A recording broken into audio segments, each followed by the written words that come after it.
প্রিয় দেশবাসী, দেশের বিরুদ্ধে ষড়যন্ত্র আবার শুরু হয়ে গিয়েছে। পরাজিত শক্তি ভারত ও ভারতের দোসরদের আবার পুনরায় ফিরে আসার সেই পুরনো চক্রান্ত আবার শুরু হয়েছে। সংখ্যালঘু নির্যাতনের সেই ঐতিহাসিক নাটক আমরা দেখতে পাচ্ছি ভারতীয় বেশ কিছু মিডিয়ায়, এবং আমাদের দেশেও ভারতীয় এবং তাদের দোসরদের কিছু অংশ ঠিক একই কাজে অংশগ্রহণ করছে।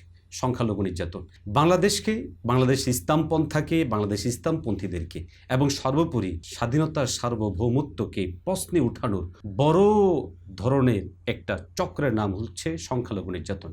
স্বাধীনতার আগে, স্বাধীনতার সময়ে এবং আজকে 2024-এ যে স্বাধীনতা অর্জন হলো, ঠিক এই স্বাধীনতাকেও প্রশ্নবিদ্ধ করার জন্য ঠিক একই পন্থায় অগ্রসর হচ্ছে ভারত এবং ভারতীয় দোসর যারা আছে আমাদের দেশীয় তারা। সম্প্রতি আমরা লক্ষ্য করেছি যে এই পরিমাণ অপপ্রচার এবং মিথ্যাচার চালানো হচ্ছে আমাদের দেশের বিরুদ্ধে, এদেশের জনতার বিরুদ্ধে, জনগণের বিরুদ্ধে, যেখানে সমস্ত সংখ্যালঘুদেরকে মেরে শেষ করে ফেলা হচ্ছে। এবং এই সমস্ত বিষয়গুলোকে প্রমাণ করার জন্য যে সমস্ত তথ্যগুলো সামনে নিয়ে আসা হচ্ছে, এর অধিকাংশগুলোই ভুল, ভুয়া, মিথ্যাচার, প্রপাগান্ডা। বহুদিন আগে সংঘটিত কোনো ঘটনাকেও সমকালীন ঘটনা হিসেবে চালিয়ে দেওয়া, অন্যের বাড়িঘর পোড়াকেও কোনো হিন্দুর বাড়ি পোড়া, যেমন মাশরাফি বিন মুর্তজার বাড়ি পুড়ে গেল, সেখানে দেখানো হচ্ছে লিটন দাসের বাড়িকে পুড়িয়ে ফেলা হয়েছে। শুধু এতটুকুতেই ক্ষান্ত না, বরং আমাদের সাবেক প্রধানমন্ত্রীর সন্তান জয় ভারতের পশ্চিম বাংলার একটি মিডিয়া, যে মিডিয়াটা সবচেয়ে বেশি অপপ্রচার চালাচ্ছে, এই মিডিয়ায় তিনি সাক্ষাৎকার দিতে গিয়ে ঠিক একই ভাষায়, যেমনটা আগে যে অস্ত্রকে হাতে নিয়ে তারা কাজ করতেন, একই কাজ তিনি করছেন। আমি আমার বাপ ঠাকুরদাও পূর্ববঙ্গের থেকে, আমরা দেখেছি কিভাবে এক রাতের নোটিশে হিন্দুদেরকে দেশ ছাড়া করা হয়েছিল। এরকম পরিস্থিতি আবার কি বাংলাদেশে আসতে চলেছে? আপনি কি প্রকাশ্যে বলছেন? কারণ অনেকে আমাদের ভারতেও বলছে আমরা নাকি রিপাবলিক বাংলা নাকি এটা ইচ্ছাকৃত করছি। আসলে কি বাংলাদেশে হিন্দুদের সাথে, সংখ্যালঘু সম্প্রদায়ের সাথে ভয়ঙ্কর অত্যাচার করা হচ্ছে? হ্যাঁ, এটা অলরেডি আরম্ভ হয়ে গেছে। এটা রোখা যায় কি করে? এটার অপশন কি? হিন্দুদের তো বাঁচাতে হবে। 1,46,00,000 হিন্দু বানের জলে ভেসে যাবে, মরে যাবে। আবার এক রাতের নোটিশে পালিয়ে আসবে। তো আওয়ামী লীগ ছাড়া বাংলাদেশের হিন্দুদেরকে রক্ষা করা আমার মতে সম্ভব না। শেখ হাসিনা না থাকলে গত 15 বছর বাংলার মানুষ, বাংলার হিন্দু শান্তিতে থাকতে পারত না।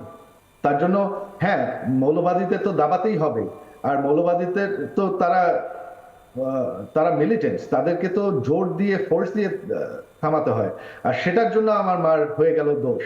প্রিয় দর্শক, আপনারা শুনেছেন সজীব ওয়াজেদ জয় সাহেবের ভারতীয় ওই চ্যানেলের মধ্যে দেওয়া সাক্ষাৎকার। এই সাক্ষাৎকার থেকে পরিষ্কার হয় বাংলাদেশের স্বাধীনতা সার্বভৌমত্বকে আগামীর দিনে প্রশ্নবিদ্ধ করার বড় ধরনের হাতিয়ার হিসেবে দাঁড়াবে সংখ্যালঘুদের সাথে মুসলিমদের সংঘর্ষ, এবং এটাকে কেন্দ্র করে চলমান কোনো আক্রমণ কিংবা চক্রান্ত। এবং আমরা দৃঢ়তার সাথে বলি, এ ধরনের কাজগুলোতে অতীতেও বিভিন্ন সময়ে জড়িত ছিল, নিগৃহীত আজকের আওয়ামী লীগ এবং তাদের যে সমস্ত দোসররা ছিল তারাই।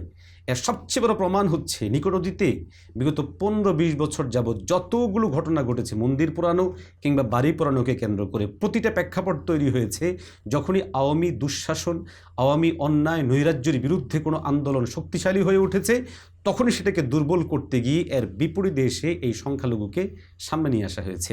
আমরা খেয়াল করেছি যে এই সংখ্যালঘু নির্যাতনের নাটক যতবার সাজানো হয়েছে, সংখ্যালঘুদের পক্ষ থেকে বিশেষভাবে হিন্দু যেই সংঘ আছে, তাদের সংগঠন, ওই সংগঠনের যিনি মহাসচিব আছেন তিনি খুব শক্তিশালীভাবে ভূমিকা পালন করেন এবং বাস্তবতা তিনি তুলে ধরেন।